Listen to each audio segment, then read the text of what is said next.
ने कभी गौर किया है, जैसे ही आप नहाने जाते हैं अचानक पेशाब का दबाव बढ़ जाता है। कभी ऐसा लगता है कि अभी तक कुछ नहीं था, लेकिन जैसे ही पानी शरीर को छूता है पेशाब की इच्छा जाग जाती है। क्या ये बस एक संयोग है या इसके पीछे कोई खास वजह छुपी है? जिंदगी में कोई भी घटना बस यूं ही नहीं होती, हर छोटी छोटी चीज के पीछे कोई ना कोई वजह होती है। अब सवाल ये उठता है कि नहाते वक्त हमें पेशाब क्यों आती है? क्या ये हमारे शरीर की कोई कमजोरी है? क्या ये किसी बीमारी का संकेत है, या फिर ये दिमाग और शरीर के बीच गहरे रिश्ते की तरफ इशारा करता है? बस सोचो, अगर ये सिर्फ शरीर का एक सामान्य काम होता तो हर कोई इसे इतना गहराई से क्यों महसूस करता?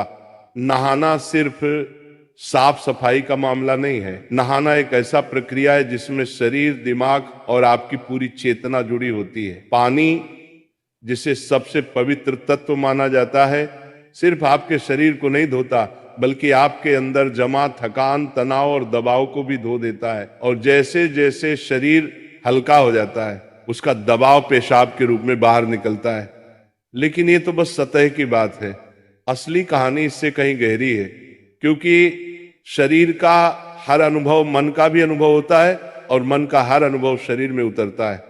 तो जब आप नहाते हैं, ये सिर्फ एक जैविक प्रक्रिया नहीं है, ये आपके मन और शरीर के बीच एक बातचीत है। अब सोचो, जब पानी तुम्हारे शरीर को छूता है तो क्या होता है? तुम्हारी त्वचा के हर रोम छिद्र में हलचल मच जाती है, तंत्र का तंत्र सक्रिय हो जाता है। ठंडक या गर्म पानी का एहसास दिमाग को ये बताता है कि शरीर को कुछ छोड़ने की जरूरत है, और उसका पहला तरीका पेशाब करना होता है। लेकिन ये पूरी सच्चाई नहीं है, क्योंकि अगर ये सिर्फ ठंडे पानी का असर होता तो फिर जब हम गर्म पानी से नहाते हैं तो ये क्यों होता? अगर ये सिर्फ मूत्राशय की वजह से होता तो नहाने से पहले ये क्यों नहीं होता, और पानी गिरते ही अचानक क्यों होता है? यही वो राज्य है जो लोगों को हैरान कर देता है। जैसे ही आप नहाना शुरू करते हैं, शरीर आराम की स्थिति में चला जाता है, और जैसे ही शरीर आराम करता है सबसे पहले वो दबाव को रिलीज कर देता है। ये दबाव कभी पेशाब के रूप में दिखता है, कभी गहरी सांसों में, और कभी थकान के एहसास में। इंसान तब तक दबाव में रहता है जब तक वो खुद को छोड़ना नहीं सीखता। नहाना, पानी में डूबना, ये सब काम इसलिए अच्छे लगते हैं क्योंकि ये आपके अंदर के बोझ को हटा देते हैं।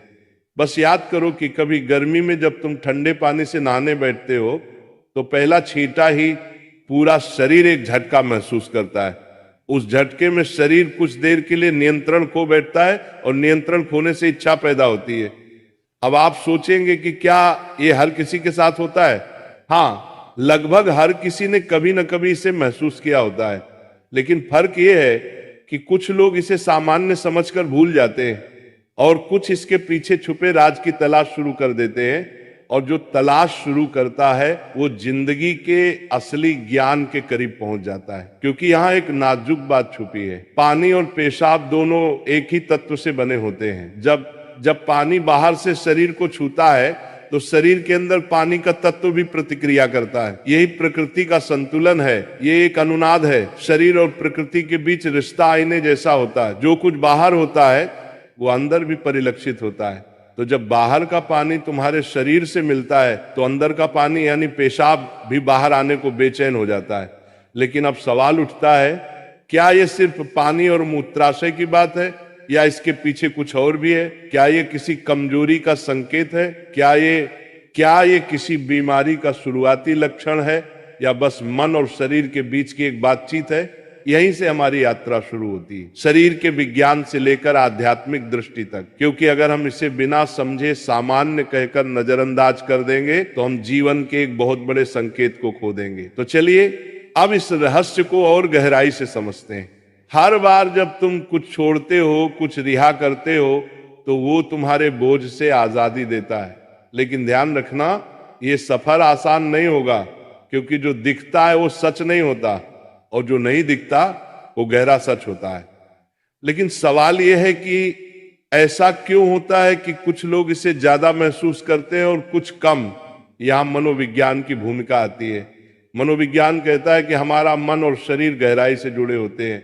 जैसे ही मन आराम करता है, शरीर भी रिलीज होना चाहता है। इसे कैथारसिस कहते हैं। सोचो, जब तुम रोते हो तो कैसा महसूस करते हो?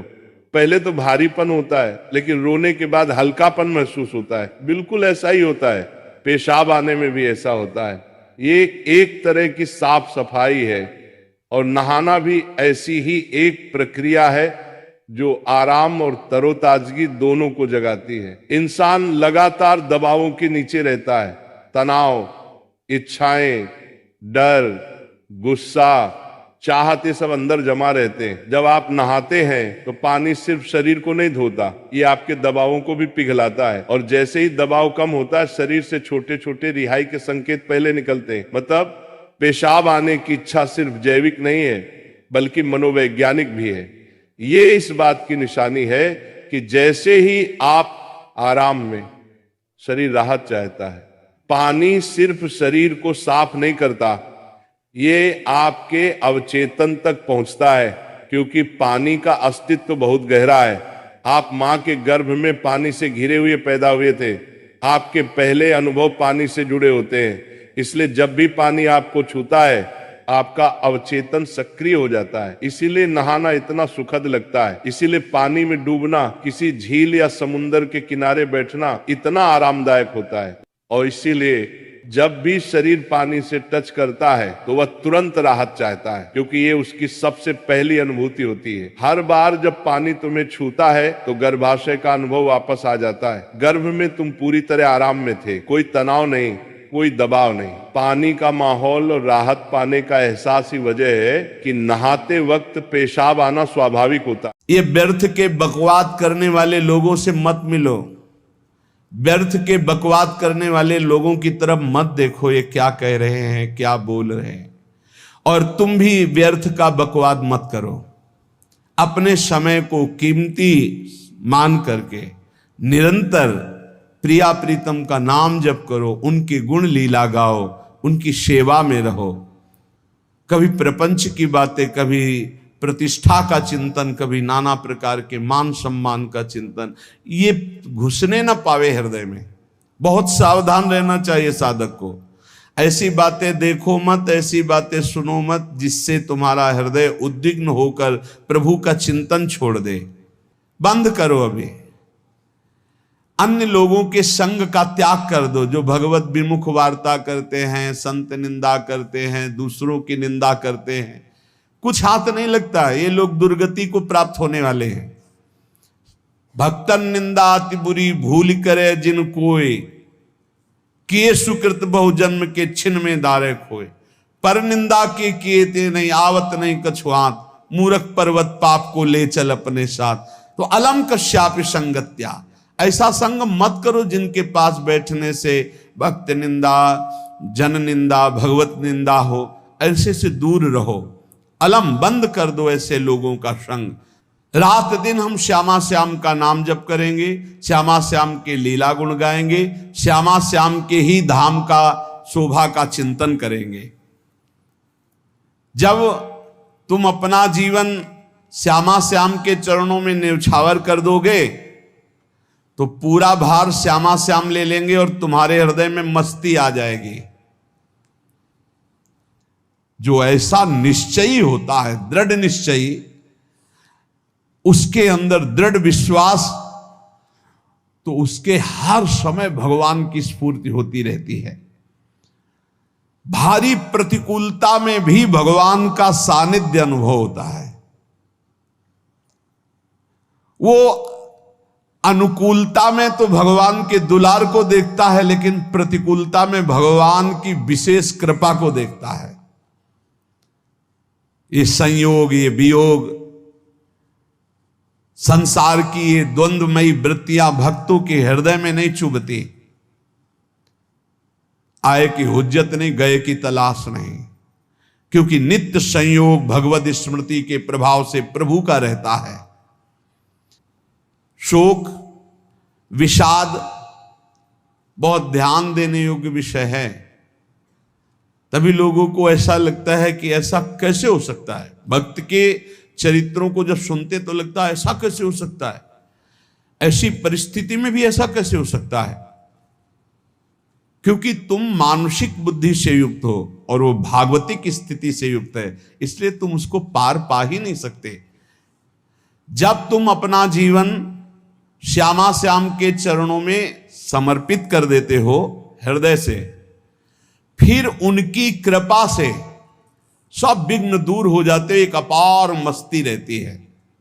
नहीं तो शोक, विषाद, दुख, क्लेश, कष्ट, संताप, भय, उद्वेग ये सदैव सताते रहते हैं।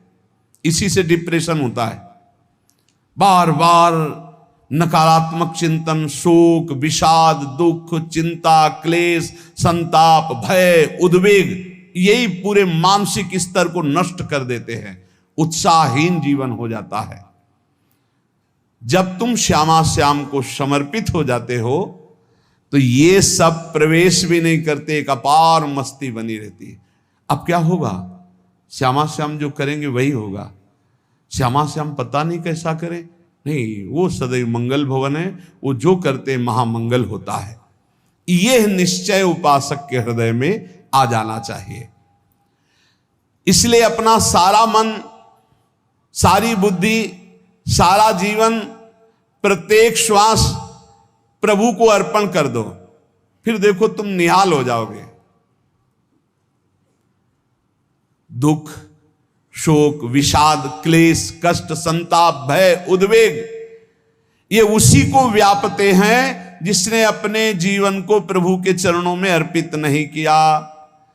इसलिए तुम अपना सारा मन, सारी बुद्धि, सारा जीवन, प्रत्येक श्वास केवल प्रभु को अर्पित कर दो, फिर देख लेना। श्वास कैसे अर्पित की जाती? राधा राधा राधा। बुद्धि कैसे अर्पित की जाती है? एकमात्र निश्चय कि भगवत सुख ही सुख है, ये जागतिक सुख सुख नहीं, ये दुख है, ये ऐसा दलदल है जिससे आज तक कोई नहीं निकल पाया। सारा मन, हम मन से केवल प्रभु का मनन करें, बार बार मन को संसार से हटा के नाम में, रूप में, लीला में, धाम में लगाएं। बहुत प्रसन्नता हो जाती है उस उपासक के हृदय में जो अपना मन बुद्धि प्रभु के चरणों में अर्पित कर देता। भगवान ने तो इसको बहुत उत्तम स्थिति बताया है कि मेरे से कभी वो अलग हो ही नहीं सकता यदि मन बुद्धि अर्पित कर दिया। मय्येव मन आधत्स्व मयि बुद्धिम निवेशय, तो निवश्य मयि एव अत ऊर्ध्वम न संशया। बिल्कुल संशय नहीं, वो मेरे में ही निवास करेगा जिसने मन और बुद्धि अपनी मेरे में अर्पित कर दी। बहुत प्रसन्नता रहेगी उस उपासक के जीवन में जो अपने आप को मन बुद्धि सहित प्रभु के चरणों में समर्पित कर दिया है। भगवान का आश्रय लेने वाले की पहचान है हर परिस्थिति में प्रसन्न रहना। देखो आप भगवद आश्रित हो कि नहीं, देखो अनुकूल परिस्थिति में तो सब प्रसन्न रहना, लेकिन प्रतिकूल परिस्थिति में प्रसन्न रहना ये भगवान के भक्तों का लक्षण है। हर परिस्थिति में प्रसन्न रहना ये भगवान के भक्तों का लक्षण है। आनंदगन भगवान का आश्रय मिलते ही आनंद छा जाता है हृदय में। उनके पास आनंद का अभाव होता ही नहीं है। जैसे सूर्य का प्रकाश उदय होते ही सूर्य का प्रकाश संपूर्ण अंधकार को नष्ट कर देता है, ऐसे ही भगवान का संपूर्ण आश्रय लेते ही सब दुख चिंता शोक नष्ट हो जाते, आनंद ही आनंद।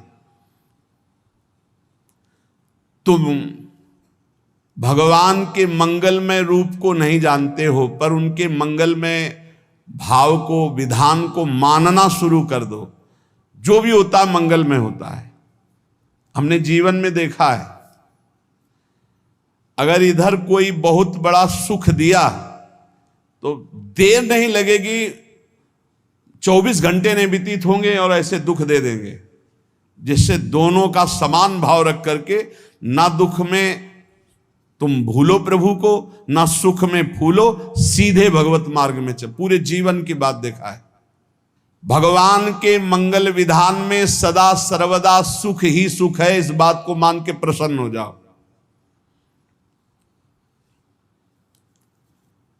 जब भगवान का भजन करने वाले की तन्मयता बढ़ती है भजन में, तो द्वेषी जन अपने आप तैयार हो जाते हैं। भक्त कभी किसी से द्वेष नहीं करता, अपने आप वो द्रोह करने लगते हैं। तो नरसिंह मेहता जी से बहुत गांव के कई लोग थे जो जलते थे, ऐसे जलते थे कि अब क्या करें, कैसे मिटा दे नरसिंह मेहता जी को। अब उपाय तो मिल नहीं रहा था। तो एक दिन संतों की मंडली आई और उन्होंने कहा कि हम रास्ते में कोई चोर आदि धन ना ले ले, इसलिए यहां से किसी की हुंडी चलती है क्या द्वारिका में? पहले ऐसा था। बोले हाँ हाँ, हमारे यहां बहुत बड़े सेठ हैं नरसिंह मेहता जी, पर आप कहोगे वो मना कर देंगे। कई बार कहोगे, अगर वो स्वीकार कर ले तो वहां। और उनका लक्ष्य था कि नरसिंह मेहता जी की तो खाने की भी सुविधा नहीं थी, हुंडी कहाँ की बात आई। उनका था कि जब वो ना कहेंगे तो संतजन नाराज हो जाएंगे, अगर हाँ कह दिया तो वहां हुंडी चुकेगी नहीं, तो संतजन अपने आप इनको शाप दे देंगे, अपराध बन जाएगा, ये नष्ट हो जाएंगे। संतों को भेजा नरसिंह मेहता जी ने, सबकी दंडवत की, चरण पखाड़े। तो उनका ये इतना रुपया है, द्वारिका में साधु सेवा हम करेंगे, वहां तुम्हारी हुंडी चलती है तो आप अरे उनका आप कहाँ भूल रहे हो, यहाँ खाने की भी व्यवस्था।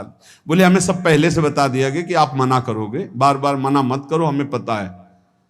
तो उन्होंने ठाकुर जी की तरफ देखा, बोले क्या लीला है प्रभु, संतों से हम क्या कहें, ये ले रुपये।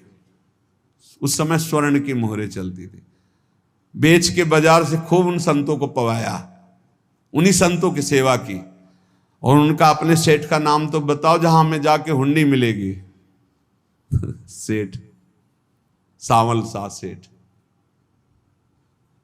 संत जन गए वहां, पूछा कि नरसिंह मेहता जी का जिन सेठ से परिचय, उनका नाम सावल सा सेठ, उनकी गद्दी कहाँ है?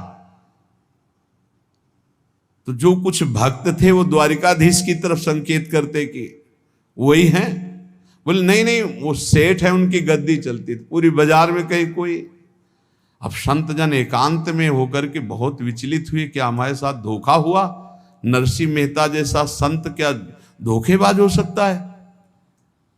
देखो संशय तो बहुत विचित्र होता है, बड़े बड़ों को संशय हो जाता है। जब भगवती सती जी को संशय हो गया, राम जी को हे खग हे मृग हे मधुकर श्रेणी ऐसा पूछते हुए कि सच्चिदानंद कैसे हो सकते, तो किसी को हो सकता है, क्योंकि वो बुद्धि की अधिष्ठात्री देवी है। जो ही उनके मन में ऐसा आया कि क्या हमारे साथ धोखा हो रहा है, इतने में ही देखा जय हो सावल सा सेठ की। वो कहा सावल सा सेठ, तो देखा बढ़िया मुनीम जी उनके साथ, तो सेठ बस्ता लिए हुए मुनीम जी, सरकार इधर से चलो। तो उनका सावल सा सेठ आपका नाम है? संतों ने कहा। बोले हाँ। बोले नरसिंह जी? हाँ। बोले आपकी हुंडी आ गई है। हुंडी एक कागज में लिखा कि ये हमारे सेठ जी को दे देना। वैसे लोग मुझे माखन चोर कहते, कोई कुछ कहता, लेकिन आपने सेठ बना दिया। जब आपने सेठ बना ही दिया तो आप कभी परवाह मत करना तुम। और ये सेवक आपकी सेवा में सदैव तत्पर है, भगवान ने ऐसा लिखा। जो भगवद आश्रित है, एक बार ये चलता रहता है, जो संत जन होते हैं उनके विरोधी अपने आप बन जाते हैं, किसी से कोई मतलब नहीं, अपने आप विरोधी बन जाते हैं। कबीरदास जी का पूरी काशी में यश था। भजन करने वाले महापुरुषों का यश बढ़ता है जब, तो जो भजनहीन होते हैं उनके हृदय में जलन पैदा हो जाती है और वो उनको विविध प्रकार से फंसाना चाहते हैं, उनको कष्ट देना चाहते हैं। तो कबीरदास जी के यश को धूमिल करने के लिए कुछ ब्राह्मणों ने एक रचना रची, मुड़ मुड़ा के कबीरदास जी के शिष्य बन करके पूरी काशी के सब आश्रमों में निमंत्रण दे आए। कल भंडारा है, संत सेवा है, सबने स्वीकार किया। कबीरदास जी अपनी दिनचर्या करके निकले तो संत मंडली आने लगी। बोले कै बजे सेवा है? साधु सेवा। बोले कौन सी साधु सेवा? बोले कल आपके शिष्यजन निमंत्रण दे के आए, पूरी काशी के सब संत आ रहे हैं। कबीरदास जी ने कहा यहाँ तो एक की भी व्यवस्था नहीं, पूरी काशी के संत आ रहे। अच्छा समझ में आ रहा है, लीला बिहारी तुम लीला करना चाहते हो। गए अपना निकल गए गंगा किनारे, एक झाऊ के नीचे बैठकर अपना भजन ध्यान में मगन हैं। 11-12 बजे तो उन्होंने देखा संतों की मंडली, काशी तो बहुत, कबीरदास जी ने देखा कि आश्रम की, तो बोले पता नहीं क्या होगा, चलो चलते हैं। तो ऐसे गमछा वस्त्र करके ऐसे डालकर मुंह ढक करके, वहां बड़ी बड़ी पंगत लगी थी। कबीरदास जी सबको पाओ जी पाओ, कबीरदास जी के रूप में स्वयं भगवान पाओ जी। कबीरदास जी ने कहा अच्छा, जब स्वामी परस रहे तो हम भी बैठ के पा ले। तो जब उसी पंगत में बैठ गए अपना कपड़ा ढक करके, और जब मोहरे की दक्षिणा दे रहे थे सब लोग कि वाह कबीरदास जी ने आज तो साधु से, सबको जब कबीरदास जी के सामने आए तो ऐसे मुंह ढके, बोले देखो जो मेरा होता है उसे मुंह छुपाना नहीं पड़ता, मुंह ढकला नहीं पड़ता, लो दक्षिणा, तुम भी दक्षिणा लो। कबीरदास जी को कबीरदास जी दक्षिणा दे रहे, और वो कबीरदास जी है भगवान, और ये पाले वाले कबीरदास जी है भगवान के जन। कभी भगवान अपने, अरे जमाने जोर लगा ले, कितना जोर लगाएगा, भक्त और भगवान का झंडा कभी न झुकने पाएगा। बिल्कुल चिंता, शोक, भय, उद्वेग रहित जीवन भगवद आश्रित, तुम भगवान के मंगल विधान में सदा सर्वदा प्रसन्न रहो। अब ये विचार कर लो कि भगवान जो करेंगे तुम्हारा मंगल करेंगे। अब थोड़ा ऐसा बीच में लगता है कि अमंगल हो रहा है क्या, लेकिन पक्का समझो बहुत बड़ा मंगल उनका विधान होता है, बहुत ही उत्तम मंगल होता है भगवान के शरणागत का। भगवान हमारे विचारों वाले नहीं हैं, हमारे विचार प्राकृतिक है, भगवान के विचार चिदानंदमय हैं। वो अपने विचार से हमारा मंगल करते हो, हम अपने विचार से मंगल चाहते हैं। भगवान के विचार से मंगल ही हमारा होगा, इसलिए कभी हमको चिंता, शोक, भय नहीं करना चाहिए। भगवान की ओर से कभी तुम्हारे लिए ऐसा विधान नहीं होगा कि तुम दुखी हो जाओ, बस तुम्हारी सोच हो सकती है, उसका परिणाम बहुत मंगल होगा। जगत की ओर से निराश हो जाओ, किसी से आशा मत रखो, फिर आप देखो आपका जीवन कैसा आनंदमय व्यतीत होता है। ये जो जगत की आशा है यही दुख प्रदान करती, सच्ची जगत की आशा ही दुख प्रदान करती है। अगर जगत से कोई संबंध न रखा जाए और भगवत भाव में रहकर तो बहुत अच्छा जीवन चलेगा। अपने कर्तव्य का पालन करो, परिवार को भगवत स्वरूप मानकर पोषण करो, किसी से कोई संबंध मत रखो, कोई आशा मत रखो, यही अध्यात्म सिखाता है। अपने आप भगवत स्वरूप, सबका व्यवहार मंगलमय और आपका जीवन मंगलमय। अपने घर में ऐसे रहो जैसे किसी अतिथि के घर में रह जाता है, चलना है यहां से जाना है। कौन रहता है अपने घर में अतिथि की भांति? भगवान का भक्त। जाना है यहां से, अपनी प्रिया प्रीतम के पास जाना। ये हमारा घर नहीं है, यहां तो हम समय व्यतीत कर रहे हैं, अपनी आयु व्यतीत कर रहे हैं भगवत आराधना करते हुए। हमें जाना है प्रिया प्रीतम के पास। वास्तविक घर भगवान का धाम है हमारा, वास्तविक घर वाले प्रभु हैं हमारे।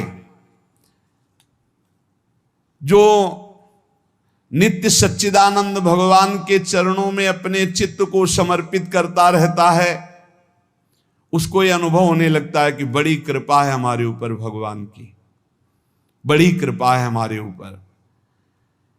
सर्वसमर्थ परम सुहृद भगवान ऐसे भक्त के ऊपर हर समय वरद हस्त रखे रहते हैं। ये केवल प्रवचन नहीं, सच्ची बात मानिए।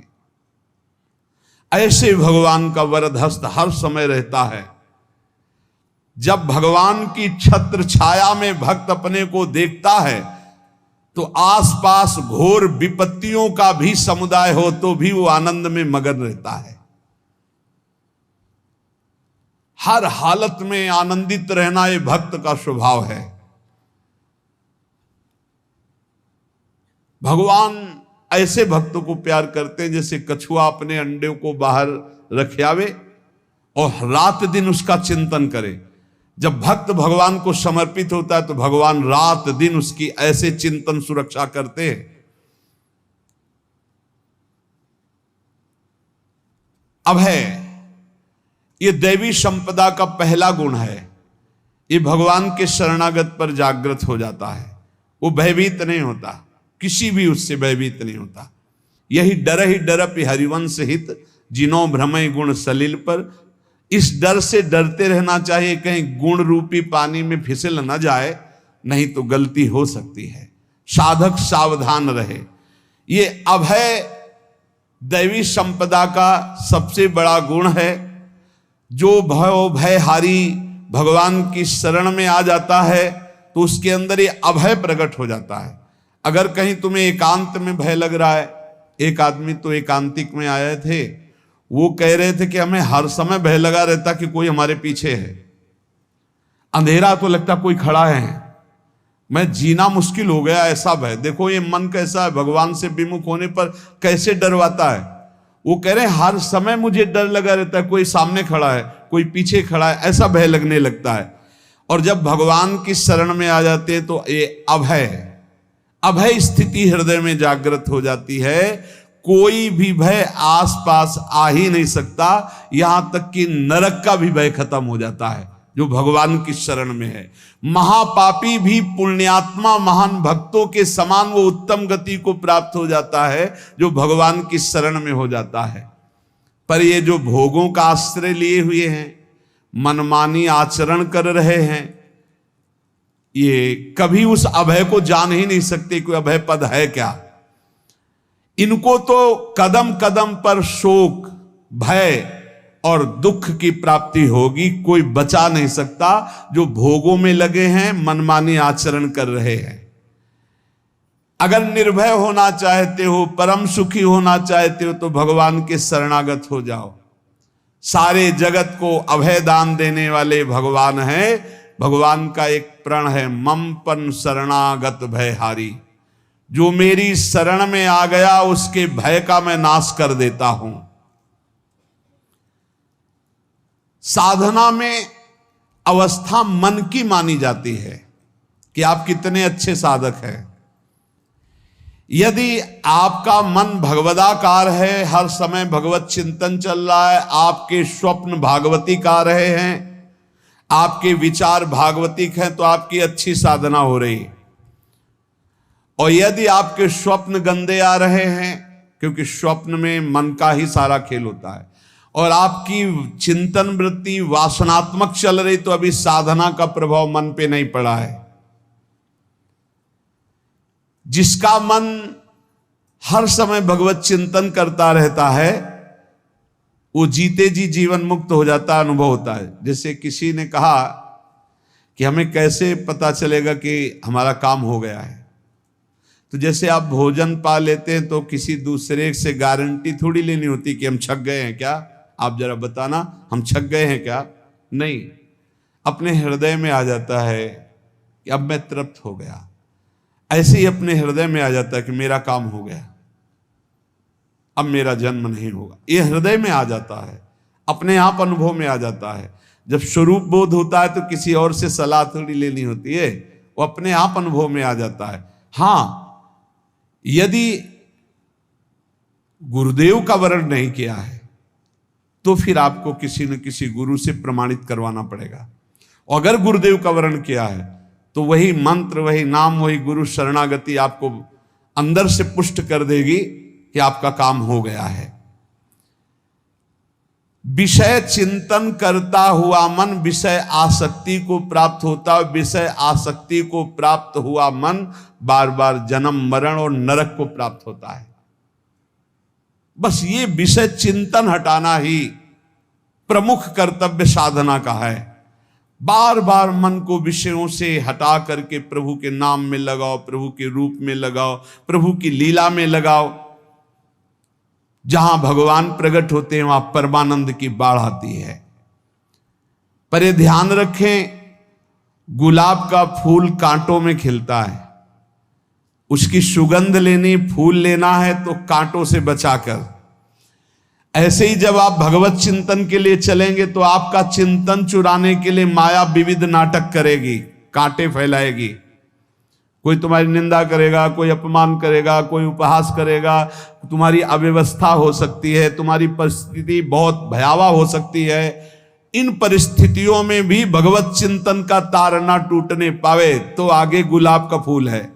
जैसे कांटे से बचाकर गुलाब का फूल लेते हैं और भगवद अर्पित करके सौरभ का सुख लेते हैं, ऐसे ही भगवान के प्रेमानंद का अनुभव करने के लिए संसार के कांटों से बचना होगा।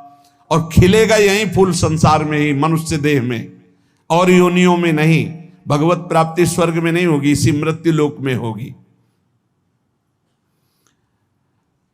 पहले मन नहीं लगता भगवत चिंतन में, भगवत चिंतन जबरदस्ती करना पड़ता है। भगवत चिंतन जे ही प्रारंभ करोगे ते ही बहुत बाढ़ आ जाएगी पाप चिंतन की।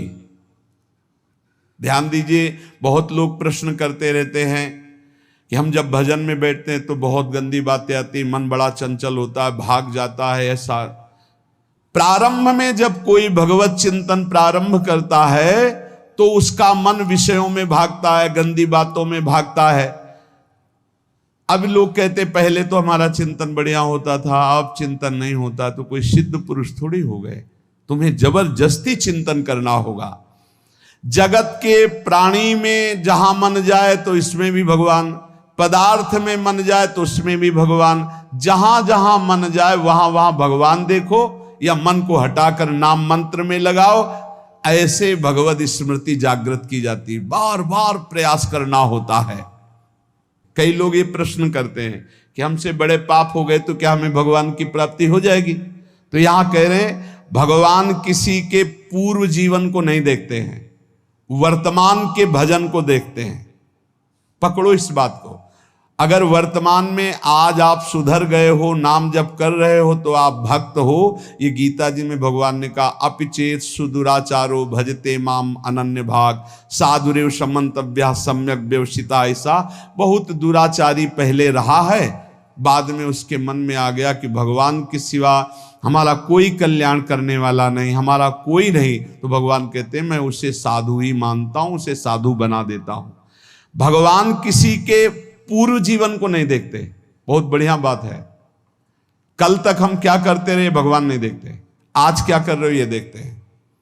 यदि आज आप भजन में लग गए हो, अच्छे आचरण कर रहे हो, तो आपको भगवत प्राप्ति हो जाएगी। भगवान ये नहीं देखते कि पूर्व में पुण्यात्मा रहा है कि पापात्मा रहा है। भगवान वर्तमान में देखते कि मेरा भजन कर रहा है, बस इसी से कल्याण कर देते हैं। पकड़ो इस बात को, तो कभी प्रश्न नहीं उठेगा कि क्या हमको भी भगवत प्राप्ति हो सकती है क्या। हमारा मन यदि श्री भगवान को चाहने लगे तो श्री भगवान हमारे मन में ही आकर बस जाएंगे। भगवान की रूप माधुरी में मन डूबने लगेगा। यथार्थ सत्य, जो भगवान से थोड़ा भी प्यार करने लगे हैं उनके हृदय में भगवान की, उनकी भावना के अनुसार झलक आने लगी है। हृदय में प्रभु के आते ही अनंत जन्मों के संस्कारों का नाश हो जाता है। इसलिए तुम अपने पहले वाले घृणित जीवन को याद भी मत करो और उसको सोचकर जरा निराश भी मत हो।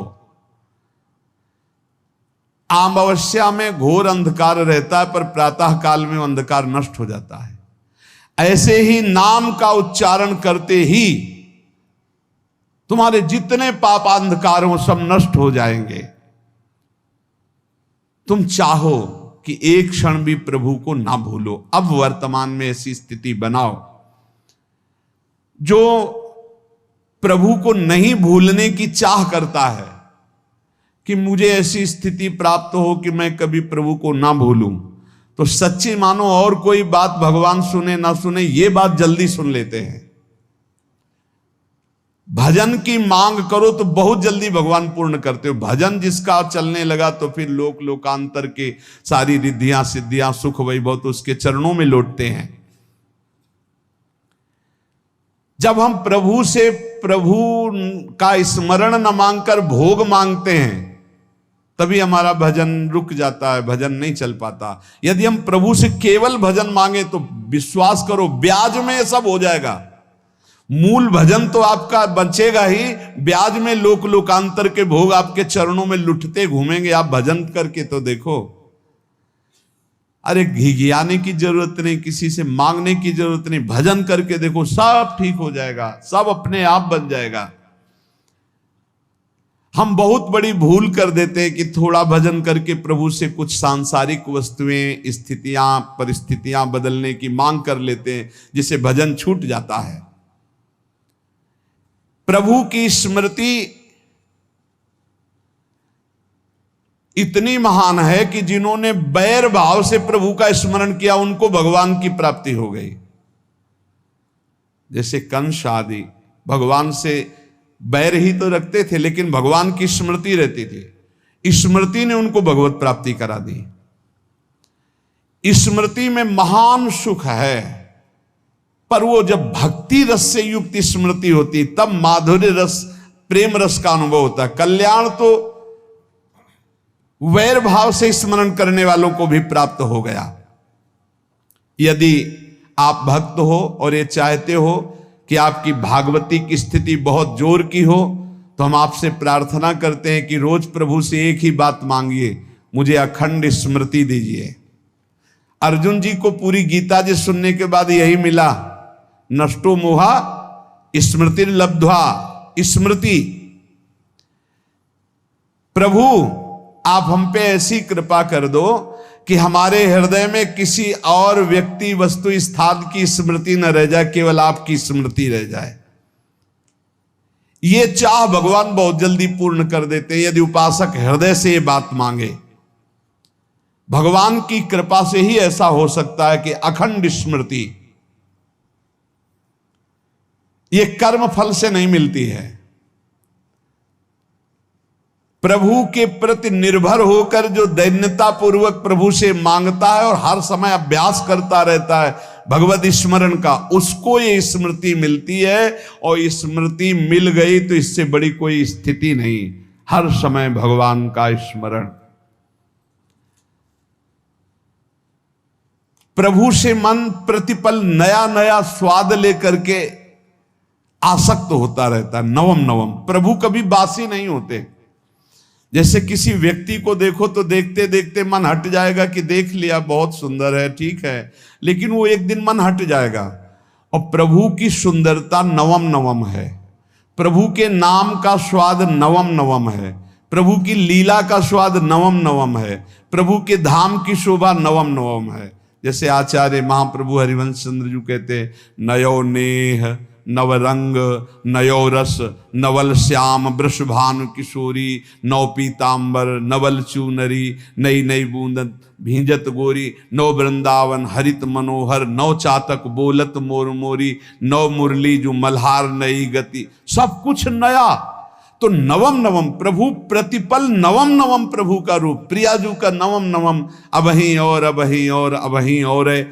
तो कहते हैं जब मन निरंतर स्मृति में डूबता है तो जब प्रभु की रूप माधुरी प्रकाशित होती तो ऐसी नवम नवम कि कभी ये नहीं होता कि रूप बासी हो गया। ये वही रूप है जो हमने अभी देखा था, नवम नवम।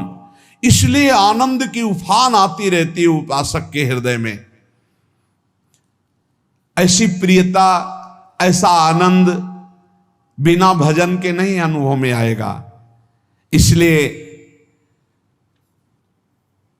तुम विश्वास करो, तुम्हें बहुत सुंदर सुख मिलने वाला है, आगे अपार सुख मिलने वाला है। ये थोड़ा दुख का समय काट लो, जब तक जीवन है ये दुख सुख की लहर आती रहेगी, आप इसको सह जाओ, आगे बहुत आनंद है। विश्वास मान लीजिए, बहुत आनंद है। जो ये विश्वास कर लेता है वो प्रभु के मार्ग में चलकर प्रभु को प्राप्त कर लेता है। नहीं तो इतने रोड़े हैं कि आप ऊब जाओगे, बहुत रोड़े हैं। जो प्रभु के मार्ग में चलता है तो माया के बहुत से पार्षद अपना प्रभुत्व दिखाने उनके पास आते हैं, महिमा अपनी दिखाने, पर वो किसी वस्तु, स्थिति, अवस्था, प्राणी, पदार्थ का प्रभाव स्वीकार ही नहीं करता, क्योंकि भगवत स्मृति परायण है, भगवान की कृपा पर विश्वास है। इसलिए उसको कोई फंसा नहीं पाता। वो नित्य निरंतर प्रभु से घुला मिला रहने के कारण उसकी मस्ती में कोई फर्क नहीं पड़ता। माया का प्रभुत्व रखने वाले उसे फंसाने की चेष्टा करते हैं, पर उस पर किसी का असर नहीं होता। वो कहीं लिप्त नहीं होता, वो कहीं दुखी सुखी नहीं होता, वो हर समय प्रसन्न रहता है। तुम देखो, हर समय प्रसन्न रहते हो? यदि नहीं तो तुम किसी व्यक्ति वस्तु का आश्रय लिए हुए हो, प्रभु का नहीं। अगर हां तो हर समय प्रभु का स्मरण चलना चाहिए, हर समय प्रभु के आश्रित हो। फिर देखना ये आनंद, ये प्रसन्नता क्या रूप रखती है। बड़े बड़े मस्त संतों को देखा, मस्त एकदम ऐसे उन्माद में मस्त। हे, उस सुख के लिए ललचाओ। कब तक जन्मते मरते रहोगे? कब तक बार बार दुख भोगते रहोगे? कब? बड़ा प्रपंच है ये। भगवान का स्मरण परम पुण्यात्मा पुरुष का हृदय माना जाता है। बहुत पवित्र हृदय, बड़ा पुण्यात्मा हृदय जिसमें भगवान का स्मरण। भगवान का विस्मरण पापात्मा पुरुष, भयानक विपत्ति, दुर्भाग्य आते हो। सुदृढ़ निश्चय करो, अब हम भगवान के स्मरण में अपना समय व्यतीत करेंगे। मेहनत करो, कार्य करने के लिए कोई मना नहीं। आप नौकरी करो, किसानी करो, व्यापार करो, पर अंदर अंदर भगवत स्मृति, भगवत स्मृति ही सबसे बड़ी स्थिति है। अब चाहे हम जीवित रहें, चाहे हमारे मरण जैसी विपत्ति आ जाए, चाहे सब हमसे हट जाए, चाहे सब हमको नमन करें, अब हम दृढ़ निश्चय करके केवल भगवान के स्मरण करते हुए इस संसार के बीच समय व्यतीत करेंगे। अब हम चूकने वाले नहीं, ये नियम लीजिए। चाहे जीवन रहे या ना रहे, चाहे मरण जैसा कष्ट आ जाए, चाहे सब वियोग हो जाए, सब चले जाए, चाहे सब संयोग हो जाए, सब नमन करें, अब हम प्रभु का स्मरण नहीं छोड़ेंगे।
भगती में मगन चोर धन उठला मले ऊंचो तारी भगती में मगन चो धन उठना मले ऊंचो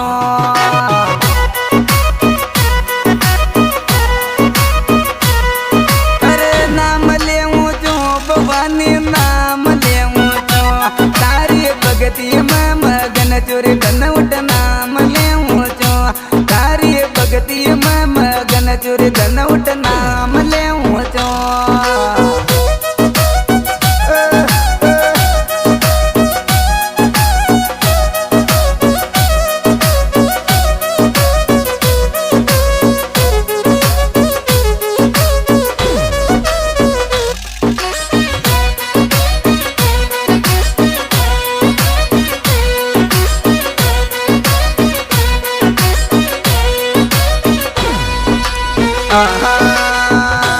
कृपा माता जी की तेरे चौहान परिवार उपरा कृपा महारानी की तेरे चौहान परिवार उपरा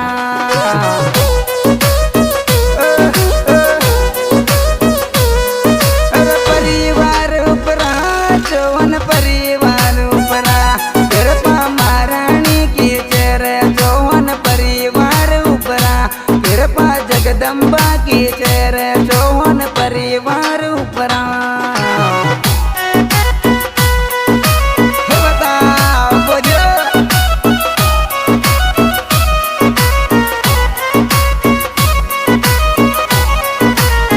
चार बादे रे शिवराज भाई मौज करती रे देववाड़े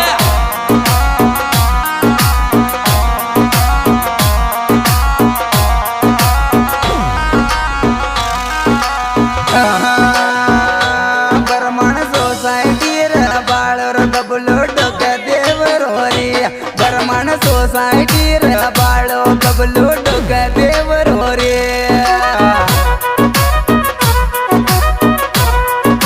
अरे डोक देवर होरी तारो डोक देवर होरी बरमण सोसाइटी रे बाळो रे बबलो डोक देवर होरी बरमण सोसाइटी रे बाळो बबलो डोक देवर होरी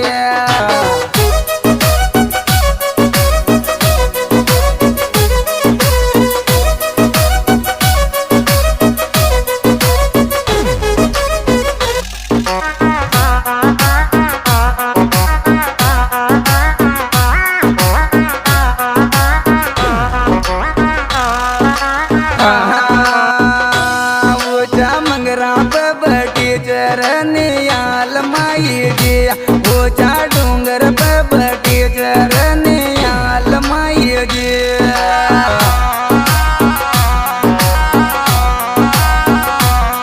नियाल माई जी रे जगदम्बा मारी रे ऊंचा डूंगर पे बटी चरनियाल माई जी ऊंचा डूंगर पे बटी चरनियाल माई जी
महारानी रे सिंगर सुरेंद्र पर